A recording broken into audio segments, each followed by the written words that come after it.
Welcome to The Better Life with Dr. Mary Ann Pinkston.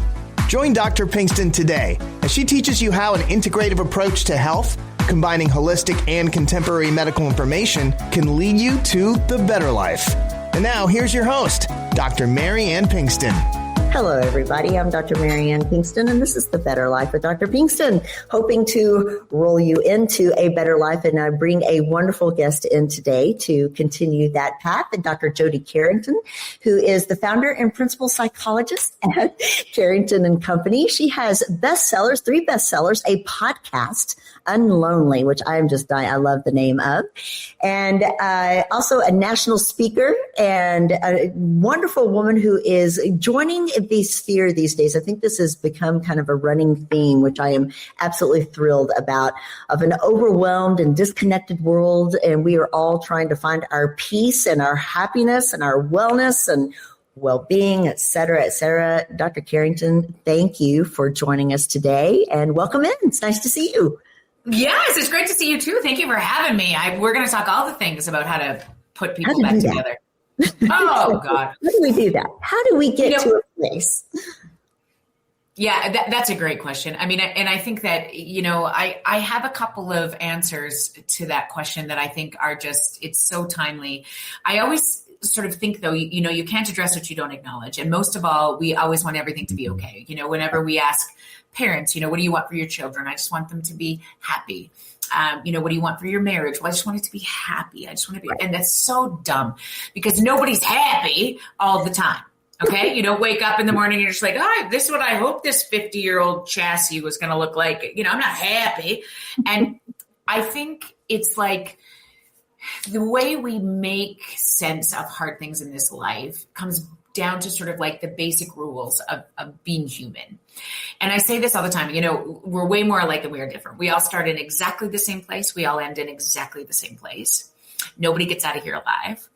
Our DNA as humans is 99.98% the same. So race is a social construct. Gender identity is a social construct. And we start in this place that, whoever created us, and I don't care what you believe in, Jesus or Buddha or Yahweh or the Great Big Bang, however we got here in this human race, there's sort of like 2 rules. As a psychologist, this is just sort of what I've come to over the last 20 some years of doing this work.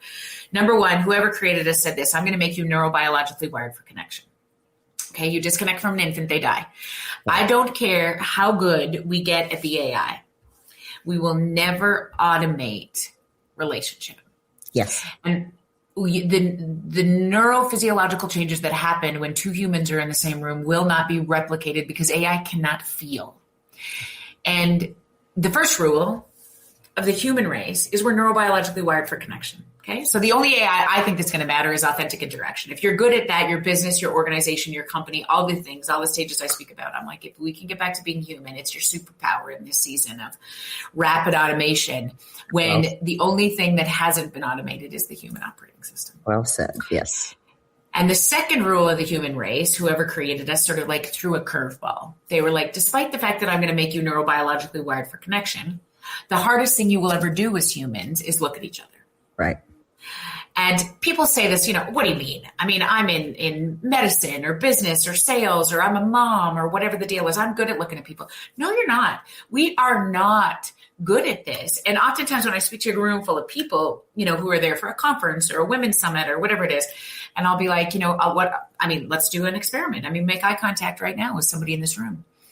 And it's remarkably difficult, even if it's a group of colleagues or peers or friends, right? Because we've never had so many exit ramps. We're the first generation of parents, of educators, of healers, to have access to this much noise.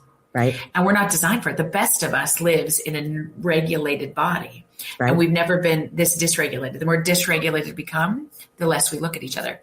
So even when you think about like getting in an elevator or this piece of data just gets me, it's estimated that our great grandparents looked at their children 72% more of the time than we look at our babies today. Wow. Isn't that cool? Yeah, it is great.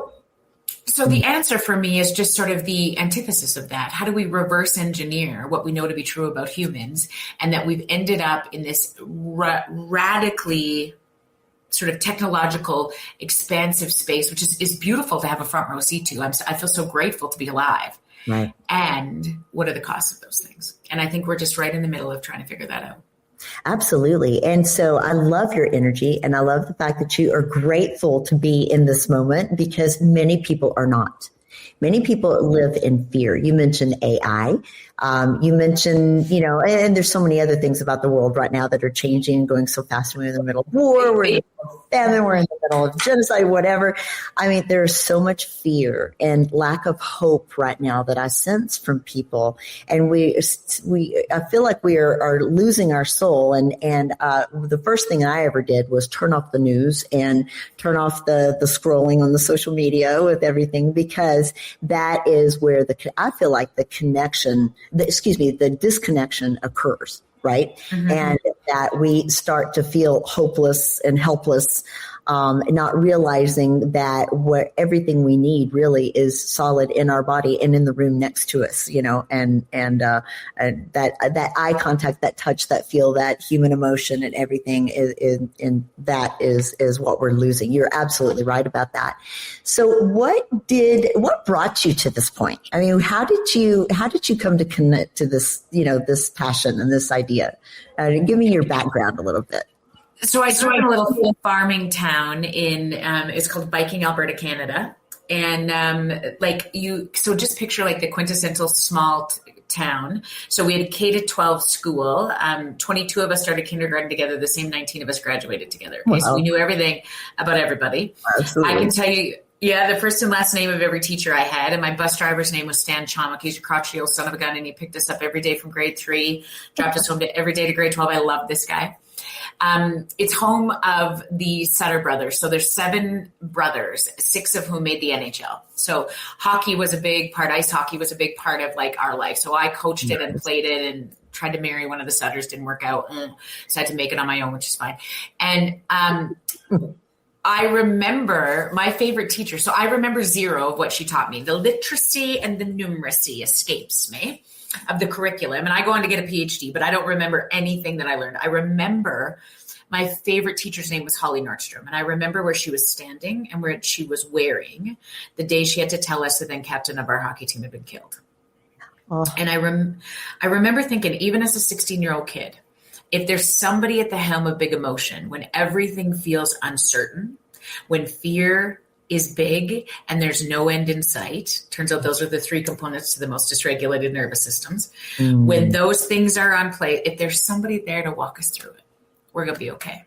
Yeah. And I remember thinking in that moment, that's what I want to do for the rest of my life. I want to be like Mrs. Nordstrom. And up to that point, I was drinking excessively in the Kinsella gravel pits, which is like, I don't know if you do this I'm sure you do it in small town Texas, but like we find a great big hole called a gravel pit where the police can't find us and we drink excessively and try to get a husband. Yes. So like that was my full-time job, And so my father was like, oh my God, you want to be like Mrs. Nordstrom? You want to be a teacher? And I was like, no, I don't like children. I still don't. I have 3 of my own, so I'm kind of coming around, but I really wanted to make people feel the way that Mrs. Nordstrom made me feel that day. And it started this sort of like course to pursue psychology. So my undergrad, I ended up being a civilian member for our National Police Force, the RCMP, and fell in love with the idea of trauma and organizational stress. And so I did my master's and my PhD in police psychology. And then when I did my residency, they said you have to do a rotation with kids. And I was like, not a fan. But then I kind of fell in love with understanding the neurodevelopmental process of what makes people healthy and what happens if those things aren't in place. What does a traumatized early brain look like? And so then my first job was on a locked psychiatric inpatient unit at the Alberta Children's Hospital, which is like sort of our center of excellence here. And so 10 years with the hitters and the kickers and the biters and the ones that tell you to F off. I love those babies.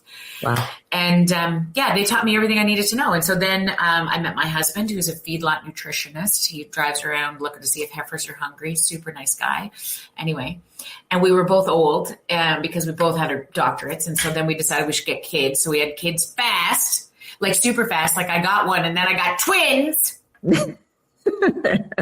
Funny how that happens. Oh my God. I love them. Blessing and a curse. Yes. Yeah, exactly. And then we just moved, out of the city, away from the hospital, into a little town, and I opened a private practice, and then started to consult with the foster care program and all the schools in our rural area. And then I started speaking, and now I've done that for the last decade globally, and I've written 3 books about human connection and emotional regulation. Wow. Well, and there's been, I think, a lot of lessons there. You have dealt with a lot of hard and difficult populations. I mean, children who are foster care is not an easy place. Children who are hospitalized and have, mental, just to generalize, mental disorders. And that's a hard group of people to care for and love and understand. A lot of patience in that heart of yours. That's wonderful. They're my favorite. And police, first responders and their families, it's really sort of the heart of the lack of acknowledgement always is what it comes down to for me. Right. Sure. And so it's so interesting. The infrastructure in, your country and mine in particular is just not set up to look after the helpers. Right. And we're really coming to a season right now where the burnout of the helpers have never been this exhausting. And so even, sort of in my profession, in your profession, I mean, there's not a lot of conversation about what do we do for physicians? What do we do for nurses? Zero. What do we do for educators? I say this all the time about our teachers. I think it's the greatest investment any government can consider, because they will tell me, this is what we do for the children. Everybody's got an iPad and we got a Chromebook and we got a zones of regulation program and we've I'm like, oh my God, that's fantastic. What do you do for the teachers? Yeah. It's crickets. Understand? And they're like, they can wear jeans on Friday. I'm like, well, holy shit. Nothing says you matter like throwing a pair of jeans on. Oh, we do a potluck. Oh, sure. Bring your own food. Right. How do we care for the helpers in this season where everybody gets more and more dysregulated, right? We're in a loneliness epidemic, which is really reflective of a mental health crisis. And if we have nobody to do the walking, this is one of my favorite quotes of all time. I have it hangs in my office and in my clinic, and it's by a dead guy named Ram Dass. And he said, we are all just here walking each other home. Oh, beautiful. And unless we start looking after the walkers team, we're going to be in big trouble. Yeah, this is true. And I want to step back for a minute because you mentioned something about trauma. And I think that is a very underserved topic in our society. It's a buzzword now. Now everybody's like, trauma, it just. Well, but you think about this. When we trained, trauma was like, okay, you're in the military, you've been bombed for 65 years. Yes. And you come home and you don't got anything. Now, people, in this next generation, trauma, when they say it, they sneezed, right? Yeah. They watched a movie. I'm traumatized. I'm like, holy shit, we're talking about 2 very different things here. Yes. So the definition has really been watered down. It really has. But trauma encompasses a lot. I think mostly what I see now, and I'll kind of turn toward a topic that I've been kind of focusing on a bit with women, and because the audience here is, pretty much, I do have men, but pretty much women kind of 40 and older, kind of starting to figure out who they are and where they've come from and where they're going at this point, trying to find that inner peace, take care of themselves. And I find that a lot of women have either had trauma from their childhood, maybe a narcissistic parent, abusive parent, into an abusive marriage, and, a lot of financial constraints. It used to be a 1-income household now, and then it was 2. Now each parent has to have 2 jobs, and the child has to have a job and pay the rent at the house, and whatnot. The stressors are unimaginable on people. So that is where I'm finding the newer development of trauma and how it relates to mental health and physical health, big time on physical health. As far as, carrying a lot of that overwhelming work. You mentioned how the brain and our neurological development and all is involved with just pure physical health and being overwhelmed, the cortisol system, adrenal system, all of those things. And so I find that very fascinating. Do you work a lot with women? Do you see this issue? All the time. Yeah. All the time. And I think we really, only recently have we started talking about menopause and, the effects of what happens. Yeah, This is new. And even, I just turned 50. Well, I'm almost 51, but this season, just even having these, I'm lucky enough to have a mother that's still alive and articulate about that. You had a hysterectomy? Like, this is not something we talked about. Right. And when oh my God, I needed a blood transfusion when everything started to happen in, the erratical periods that are happening everywhere. And I'm passing out on stage and all the things this is such a common experience that nobody talks about. Right. And I think too, we're in this very interesting time. I'd love your take on this, because I think we're in this very interesting time where, for the first time in history, women we're seeing a massive uptick in divorce over the age of 50. We've never seen this before. Yes. And it's this combination of a lack of emotional language that we're giving to our men of previous generations, now certainly continuing, my husband, our sons, and this sort of lack of necessity for the two income, the financial independence, has really left a lot of women, those who identify as women, really being like, I don't understand here. What is the point? I don't being able to regulate all the nervous systems in the house is just too much and not necessary anymore. Yes. And we're doing this really poor job of sort of we grew up the technology and the size of our houses so fast, but the human operating system still needs to learn what it means to process emotion when we're not living, when our beds aren't this small, when we have so many exit ramps, right? Because it's easy to say, shut your phone off. But there is an $8.49, I think, trillion market share capitalization that happens with just Amazon, Uber, and Meta. Right. So the design to keep us there, I don't care how good you are. I know the data. Yeah. I know the data. And I look at that thing before I pee. Right. Huh? My cortisol is already here. I know the data.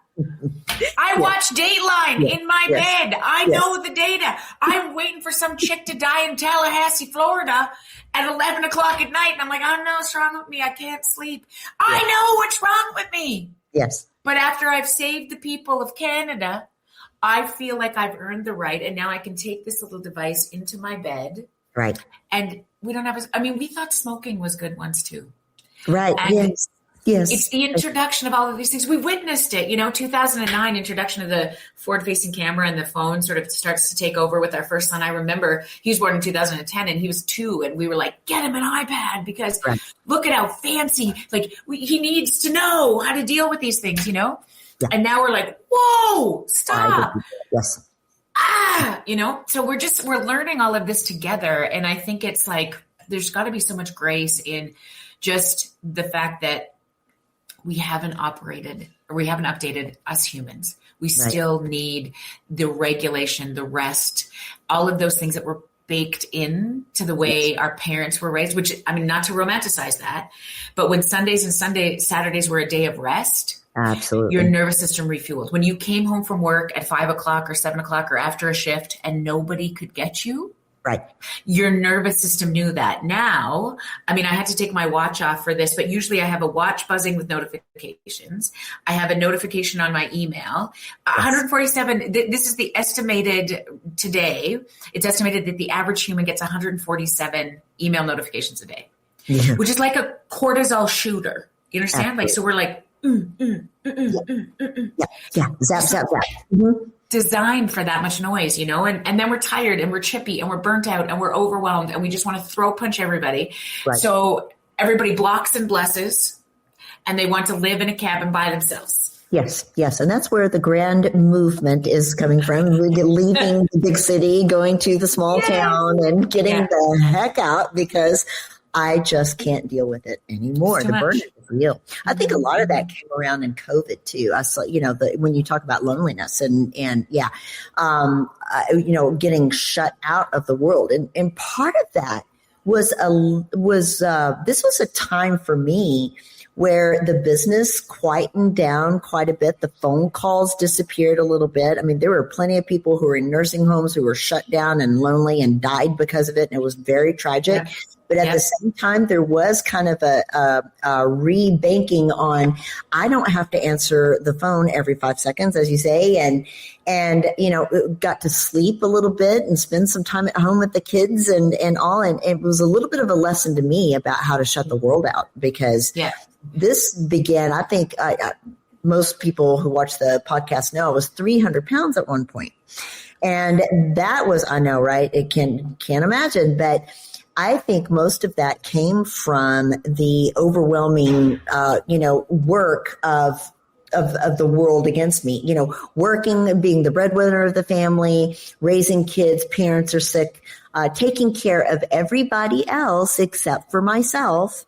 And there came a time where I finally was able to just look at the world and go, no, I'm not going to do this anymore, because I'm 300 pounds. I'm diabetic. I have cancer. I have rheumatoid arthritis. I have all these things. I have made myself sick in this world from the overwhelming burden that, either has been placed on me as a woman, because this is how women do. This is what we do. And now hoping to teach my children and to teach a new generation not to do this anymore. Right. To stop this, this freight train that our parents taught us. And now as the world, we are teaching our daughters to do again. Let's not keep perpetuating this madness. Yeah. It's insanity. Exactly. And at the same time, having a narrative for our sons and the men in our lives to sort of understand that the burden of responsibility is not to sort of put that again on us as women, to be able to sort of set those limits and those boundaries. Because when those things happen, there is a counter response to that. Yes. And so what is that like about expectations of like sharing things, it's interesting. My husband and I, so again, I make way more money than he does now. And this was some of the hardest conversations in our marriage. This has never happened before in the history of multiple farming families. What are we doing? We have a script on who should be doing what and what should be going where. And if we're going to challenge that, and we knew that about each other before we got married, we were both doctors before we got married, then we knew this is what we were going to do. But that doesn't mean that it's not going to be difficult, that those conversations, when people start to ask in the community or when we're raising our babies, who's bringing people where, what does that look like? Hardest in our marriage to try to rewrite that script and have a conversation about what does that mean for you? What does that mean for me? And we just don't talk a lot about that at all, other than to just be like, get out, you got it, you go. And it's like, I don't know, there needs to be sort of this dynamic of like, okay, so who is now going to infuse an emotional language, the capacity to stay in the 50% of the population? We need that. That's the side. And it doesn't because they deserve it or we need to, it's much more about like, how does this sort of communication style really sort of affect us? And I think it's so interesting. This has been a long conversation with the greats who have come before us, like the Gottmans and Harriet Lerner. And I think about, how do we just sort of identify that pattern that is in all of us as humans? And the less we look at each other, the less we have opportunities to spend time together and undo repair. Greatest predictor between couples who make it and couples who don't is not how much you fight, how much sex you have, or how much money you make. It's your capacity to repair. Right. Oh, well said. And any relationship, it's a level of forgiveness for being human. Yes. Yes. We're all going to mess it up. Yes. We're all going to screw up in some aspects. So how are we going to overcome that? But, well, what about some answers then? What about people? I know so many now are living overwhelmed, looking to make a change in their life. What about answers? How do you begin to work with somebody to identify first where they're going wrong, what has happened to them to have them arrive at this point, and what do you do to change it? Yeah. I mean, it's such a great question. And I think just the simple answer for me, and there never is, because that's always, the question, but it's like, I think there's got to be something first that we've tried, I think, really hard in the psychiatric world to have many conversations about, but it really is about going in first. So we've dubbed this as self-care, of putting yourself first, of all of these things, but we haven't really identified what we mean by that. And so a lot of people have assumed that, like, okay, if I take a bubble bath, or like if I read a book, or work out, or drink kale, then, then I'm doing my body well. The interesting thing for me is I think we really need to be clear. If you are doing any of those things in a dysregulated body, it is a waste of time. Absolutely. And so the heart for me, right? You can be working out and drinking smoothies. And if you still are like, your shoulders are up here and you're mad at the whole world, there is this integration of what is happening up here in your head. Into really like what is going on in, your whole limbic system, your whole nervous system. And we really, those of us even who studied this shit did not spend a lot of time here. I was much more trained in the world of cognitive behavioral interventions. And it's like, still one of the best-selling books year after year after year is The Body Keeps the Score. Bessel came out with this like brilliant conversation that is so wordy and exhausting to try to read, yes, but is referenced repeatedly because that is the direction that I think we need to really be clear about. And so yes, I always think about it like this. You got to go in and then you go out and you put that on Relentless Repeat. Go in. Are these things now that given this noisy world, we have to get very, very good at and practice, which is like dropping your shoulders, wiggling your toes, dropping your tongue from the roof of your mouth. The most primitive response to stress is we lock our jaw, which historically our ancestors, were in our bones and they were ready for hand-to-hand combat. So this is what they would do to get ready to fight. Now what locks our jaw is an email notification. Yes. Still signals to the same part of this very primitive brain that danger is incoming. And so we spend a lot of time with higher cortisols than we've ever seen before, shoulders up here, jaws locked. So the counterintuitive to that, if indeed you are safe in a moment, you're just in your office doing a podcast or checking your email, the danger is not imminent. And so can we then now really sort of undo this, reverse engineer it, if you will? And so I talk a lot about the sort of discipline of connecting right back here. So dropping your shoulders. I always tell people, just do this something really simple. Put a sticky note like of the word shoulders on your computer screen and on your bathroom mirror. And every time you see it, I want you to do that. I want you to think about being very clear about when you're consuming technology. I love crimes podcasts 1 hour before bed. So if you have tech-free zones and tech-free spaces, you're ahead of the root, like the whole population by hundreds of thousands of %, which means an hour before you, or after you get up, an hour before you go to bed, just try it. Try 2 nights a week to not charge your phone in your bedroom. Yeah. Dramatically different to this nervous system. Okay. Yes. And once we start to think about some of those things, and I got, we can come up with a million of these, I want you to, before you step into your office or your next patient, you just take a breath. Right. Meditation, sort of deep Eastern philosophical practicing gets such a bad rap because people are like, it's so woo-woo. When am I going to meditate and shit? So I try to just really make it accessible to just be like, no. All I want you to do is come back to the best in you because it's here. We haven't lost our ability to be kind or empathic or inclusive. We're living in a geopolitically charged world where the leader of the largest free nation is living like this. Yeah. And so it's effective. Because when people are in this state of uncertainty or fear and no end in sight, they will follow.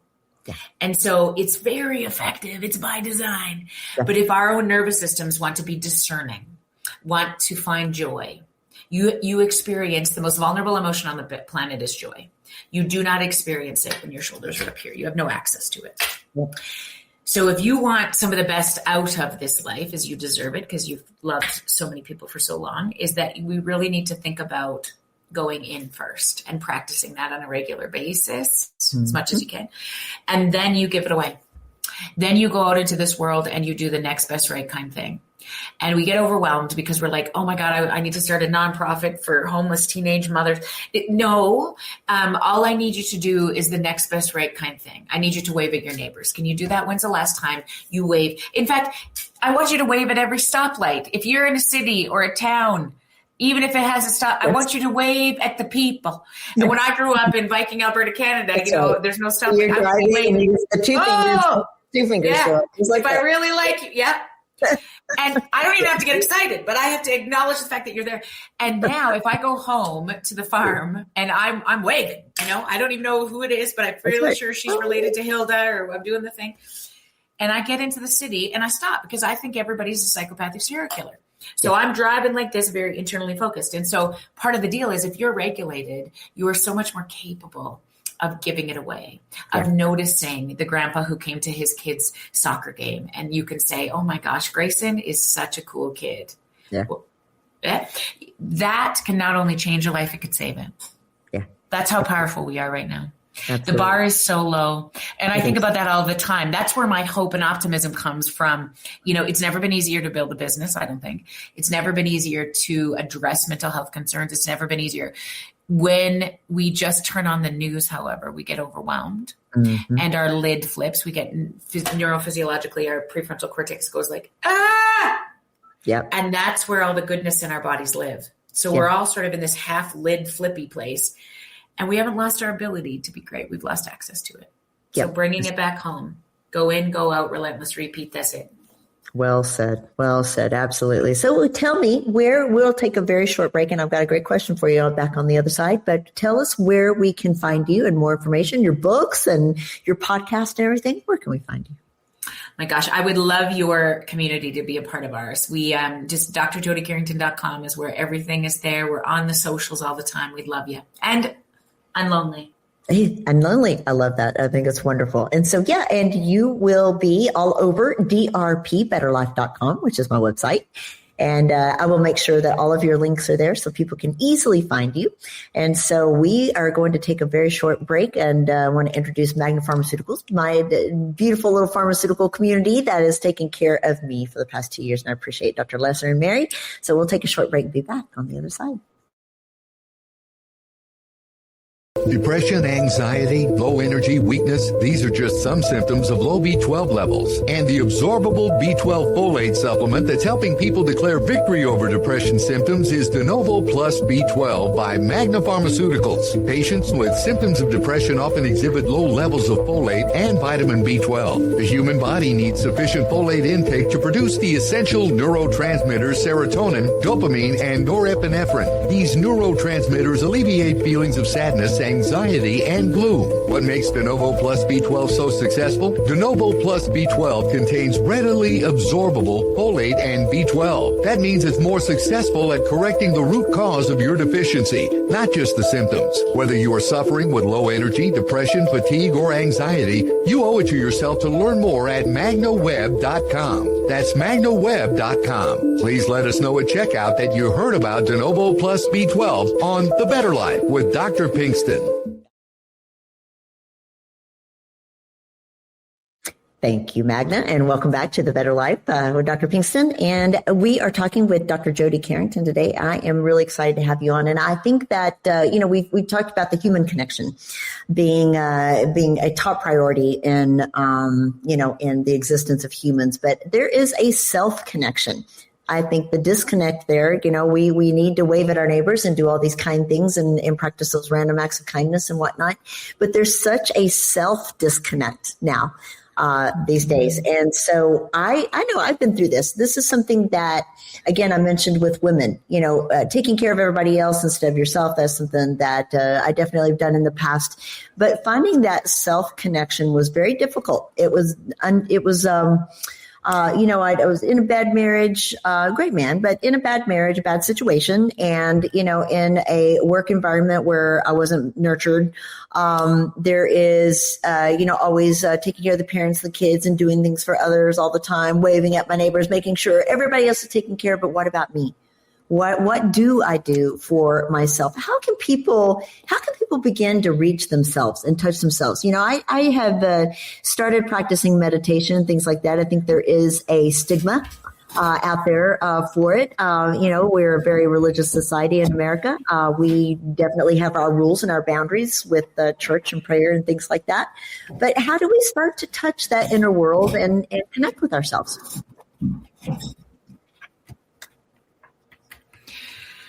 I think that that's such a great question. There's so much sort of iteration around it about how do you do it? How do you, I think we got to take some of the pressure off because it's really not that hard. I think that we have not for a very long time given ourselves any permission to do it. So while you're sitting there listening to this, wherever you are in this moment, do this with me. I mean, just drop your shoulders. Yeah, right. You wonder why you have headaches. Right? You wonder why you have headaches all Well, and it doesn't, I mean, it's so fascinating to me. What happens, in a deep trauma session is the same thing that we can just do right now in this moment, right? You drop your shoulders, wiggle your toes, drop your tongue from the roof of your mouth, and let your gut out. And that body has just signaled to your nervous system that we're okay. It's okay. We're safe. It's okay. We're safe. And in that moment, what happens is oftentimes I see people doing this. I mean, this always happens in a trauma session, but then people get tired. And you should be tired because it's interesting. This is the first time you've told your body that she's safe in probably weeks and months. You've been hanging on to your mama and your babies and everybody else. And are we running this business? And what's happening with the geopolitical issues? And am I doing enough for this world? I'm this privileged woman. Am I, well, oh my God, how could, and so even those of us who understand how the body works, it doesn't matter. We are in this place, just fighting this fight, trying to sort of keep it together. And so it is for me, sort of just give yourself so much grace in this moment. And if you can remember that, I thought about this last night.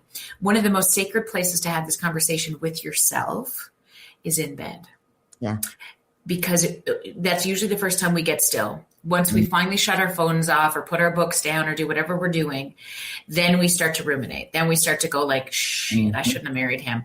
Oh my God, what are we doing with this? Did I send that email? Oh, for fuck. You know what? I need to work out tomorrow. Did I have collagen? I didn't have collagen. I don't got B12. Good Christ, that's why I got, And in those moments, you can think all those things, right? Because you should. We need to process this stuff. What I want you to do is just really notice where your shoulders are. Yeah. Just bring them on back home, wiggle those toes. And I promise you, every time you think about me now in bed at night, what's going to happen is that, and this happens to me every single time, that I'm like, oh my gosh, I was doing all of that. I was thinking about all of those things like this. Yeah. And so just really being sort of reconnecting that head and that heart as much as you possibly can. That's the basis of every bit of Eastern philosophical spiritual practice is coming back home here. And it's so wise for a reason because we're never going to automate that. We're never going to get better or more efficient at that. No AI can do that for us. Yeah. And so it is a practice. And unless we do it, you can't tell the next generation how. You have to show them. Right. And so that's my greatest, I think, it's the greatest sort of motivation for me is that I know I have a daughter and two sons who are watching. I know I've created a platform that people are like, is it hard? Yes. When people say to me, how do you do it all? I don't. Right. I don't. I have a husband who's pretty awesome. I have a nanny. I have a mom. We had his mom. I have I travel with Marty because I need a prefrontal cortex to go with me because I don't even know if I have a bra on. If we're going to do this, it's going to be a hard deal. And I want to throat punch my husband regularly. Like that. Yeah, that's normal. Yeah, that's okay. It. And so I was sitting this weekend. You probably know Dr. Shafali.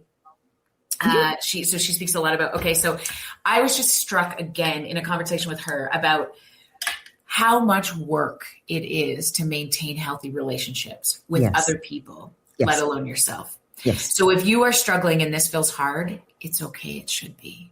Okay. This is our greatest challenge in this lifetime. And as we're going to try to make everything easier, relationship will still be harder. And in fact, even more difficult because everything else looks so much shinier than the one we've married or the deep friendships that we have to keep repairing or figuring out or having the hard conversations.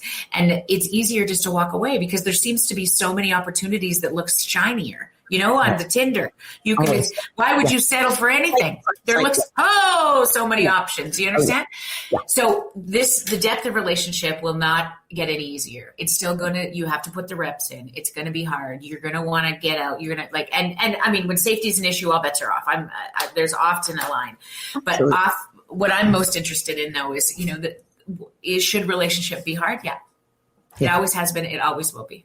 Yep. Even with yourself too. And relationships, but even with yourself, it's hard. It's not meant to be easy. It's meant to be a learning experience. You will always look for that opportunity to learn something new about yourself and something new about the world around you and the people around you that will teach you, again, something about yourself and very important.